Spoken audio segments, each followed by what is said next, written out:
welcome back to the City Techies. You're a City Techie, I'm a City Techie, and so is she. Let's talk about it. So far, how have you liked City Tech? City Tech has been good for the most part. I mean, it's like, it gives you like an idea of how it's gonna be in college. Like, the teachers are really lenient, but like work-wise, it does push you to be better than you actually are right now. Oh yeah, for sure. Yeah, definitely. Like the workload really is like we're in a college, we're not in high school anymore. I mean, also the amount of essays and stuff we have to do is like so annoying. The workload. So, what's been like your favorite class? Favorite class? Yeah. So far it's been science because it's more hands-on, and I feel like you learn a little bit more when it's more interactive. Yeah, no, I agree. Yeah, because we took bio together, so yeah, we definitely had a very like hands-on experience with the labs you were doing and the titrations and all that stuff. I feel like that was more enjoyable. I mean, I didn't like the lecture class very much because that was like it was so boring. We were all falling asleep in there, but like it was still very fun. Yeah. What would you say to an incoming freshman about like a piece of advice or anything? I would say if you don't push yourself already and you feel like where you are now is like pretty easy, I would say don't expect it to be easy when you go into City Tech. Expect it to push you to have more time management and be more responsible, because the teachers don't really tell you anything. They pretty much tell you like, oh, this is an assignment, and if you're lucky, maybe they'll tell you like, oh, you have the assignment due, and whatever not. Yeah, I'd say for sure. I would say something really similar to that because, like, time management and, like, being on task, and also because, like, switching from the high school mindset to the college mindset is really hard, but it's really important because, like, if you're not on top of your classes and your work and, like, making sure that you're, like, doing the assignment and looking at the bright space and making sure because, yeah, like you said, the professors don't really, like, care to, like, be like, oh, yeah, this is due. They don't tell you. They don't care like a high school teacher would and, like, explaining, like, oh, yeah, this is due this. Like, here's a reminder. They don't really give reminders, and they don't like late work. So I would definitely remind any freshman that, like, hey, don't turn anything late. Turn it in on time or early as they'll take it when you finish it, because otherwise they won't take it at all. I would say if you do think that you're going to turn an assignment late, at least let the teacher know so that way they can give you extension, or you guys could talk about it to see like if they could do anything to help you. Yeah, no, for sure. I agree because at least like for like my experience, if you tell a professor like, hey, like I'm gonna do something late, can I have more time on it? I feel like they're more lenient, and if you just turn it late just because, they're like, hey, like you didn't tell me, like I'm gonna fail you for this, or I'm not gonna accept it because it's late and you didn't give me like time beforehand. Yeah, it's like very rare where there's actually be a teacher who wouldn't like, not even just in college, like middle school, high school, work even. Like, it's very rare that a higher up would let you slide and will still give you full credit if you turn it in late. Yeah, for sure. I feel like college kind of like prepares you for like the real world, for working in an actual environment, because it lets you know like late work isn't really like allowed and you need to be on top of your task, and it teaches you skills, like just like you said. So I feel like college is really important, but I feel like city college, like City Tech, is kind of an easier way to go about it because it's not so like drastic, and it's much cheaper than like going to like a state school or like a private school. And like also we live in the city, so like we just have to pay to not pay much. Yeah, and what's it called? When you go to the program, they don't like, they give you some leniency, like if you're absent or late or whatnot, they'll give you like probably like 3 strikes before you have to like talk to somebody and possibly drop out the class. So I was struck. It's okay. I agree with that. My thing is, last year I had a professor and she had that like 3-strike rule where she was like, you can only be absent 3 times, and if you're not, I'm gonna start dropping like points in your grade, or I'm gonna fail you. And I feel like that kind of like made and broke our class because, like, I didn't miss a day because I wanted to keep my attendance, but some kids, they just hit the 3 mark, and she was like, hey, like, I'm warning you guys, if you miss another day, I'm gonna have to fail you. So some kids at the very end of the semester are rushing because they missed classwork, they missed homework, and they were absent, so they were absent, like, a week or two. So I feel like because of that, it kind of does show you that, like, you know, college isn't, it's like, yeah, you can fool around, but there's, like, an extent to how much you can fool around until, like, you know, it's like, yeah, you're gonna fail, like, you're not gonna pass the program. And even then, if you do miss a day, like, one time I wasn't feeling well, so I missed a day of class.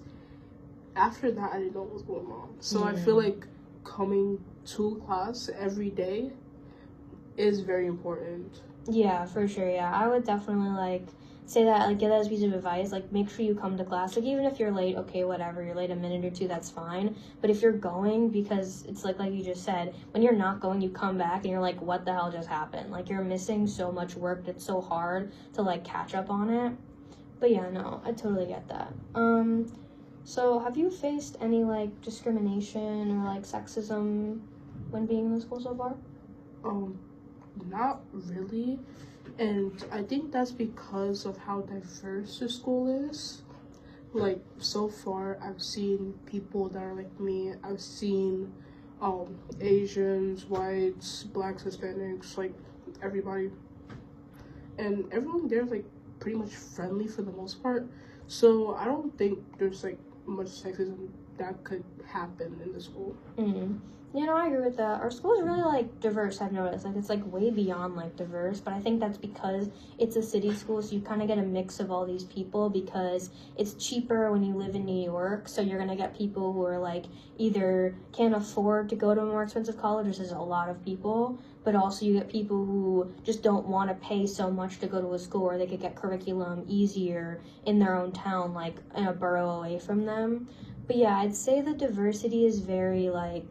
It's very nice to see that. I like how there's multiple people of different cultures, and, like, when I meet them, I'm like, oh, it's nice. Like, I feel someone who's not exactly like me, but I can have similarities with someone from an entirely different culture than me. But, yeah, I also do agree with you. Like, the school hasn't really been sexist. I haven't, like, felt that, like, kind of, I guess, like, vibe you can say, like, if you feel like a school is, like, not, like, really, like, discriminatory and sexist and, like, very hateful, I feel like City Tech is not like that. Yeah, I feel like there are, like, maybe some schools out there that are sexist, maybe racist even, like, maybe upstate because of how dominant, like, a singular race is. For sure. But honestly, it's, like, it's gonna happen, like, no matter where you go. It's just that depending on how the community is, it's, like, very less of a possibility it might happen. Yeah, no, for sure. I mean, because, like, so my sister, she's currently in college, and she's upstate, and, like, when she was, like, applying there and going there, she really saw, like, the very, like, I guess, like, it wasn't really diverse at all. Like, she was, like, in 90% of, like, the school, and there was, like, maybe 5% of everyone else, and it really showed, like, how that school behaved compared to the school that she currently goes to now, which is, like, very different. That's more, like, blended. I'd say it's, like, 50-50-ish, like, you know, but I feel like, yeah, I'd say it's easier for you to notice sexism in a school that's not diverse compared to a school being diverse, because it's, like, when there's more diversity, I feel like there's less, or at least a bit less discrimination of all different types, because there's so many people of the different races, and, like, it shows you that, like, you know, if you're not, like, alone in that sort of thing, it's gonna be hard for you just only to receive it. But yeah, in, like, a mainly white school, there's gonna be a lot more hate and, like, racism, especially because a lot of white professors recently, I've noticed, like, some of them are really, like, sexist and racist, and it's like, I just don't get why. You know, it's like, you're supposed to be, like, teaching us, not, like, hating us. Yeah. I just feel like there's, like, it's, like, more of, like, where you're raised and whatnot. Like, let's say a white person grew up in, like, a black neighborhood. They're not going to be, at least what I think, they're not going to be as racist or discriminatory towards another race because they grew up around people that's not like them. Yeah, no, I agree with that. Yeah, for sure. I feel like it also, you can be flipped that the opposite way too. Like if a black or Hispanic person is raised in a more white environment, that kind of changes their behavior, but also changes their behavior for their own culture as well, because it shows like they haven't really been around their culture. So it's like, how are they supposed to fit in with their culture and with the culture they've been surrounded around at the same time? But I feel like that also ties in with sexism a little bit, because like, I guess like a boy raised in a house like full of girls, like with more like female siblings, it shows the difference between a female raised in a like house with more male siblings, because it shows like the very much like disparity in their behaviors, and that doesn't flip when they grow up and become adults. Because like, also if you can kind of get that feeling from like a professor when you're having them, like what they were raised in and based on their behavior and how they act, and like also just their gestures and like, you know, how they are as a person. It makes it pretty obvious of how they were raised, like if they're nice, if they're not nice. But yeah, definitely like it's hard to be like, I guess also just like a mixed person or like a person of color in general today, all years, because it's just, there's so much discrimination for like no reason. But I understand in a way because of the majority versus the non-majority and who gets rights and who doesn't. I mean, there was a whole battle for civil rights, so like it makes sense. But also tying that in, like women didn't get rights longer than it took, you know, a different race to get rights, which shows how like backhanded our society is in a way. But how do you feel about that? I mean, like, even today with our current, like, president, and not even just a president, like, the whole government entirely, it's kind of like we're pretty much going back in time. Like, now you see on the news, like, ICE and, like, immigrants being deported and whatnot. Even with Native Americans who, like, were here first. Yeah, exactly. Like we stole their here. land and we're trying to kick them off of land that belongs to them. Yeah. I mean, that like goes back to like, I mean, yeah, it goes back to your point, but at the same time, like, we are definitely backtracking all of our history, and like we're kind of like depleting all of our progress with sexism, with racism, especially with ICE and all of that. And the fact that like the president's just like, yeah, you could just go up to someone and question their identity, and if they're speaking another language, you can just deport them for no reason, even if they are a citizen. I feel like with that, it kind of shows how like insane our country is.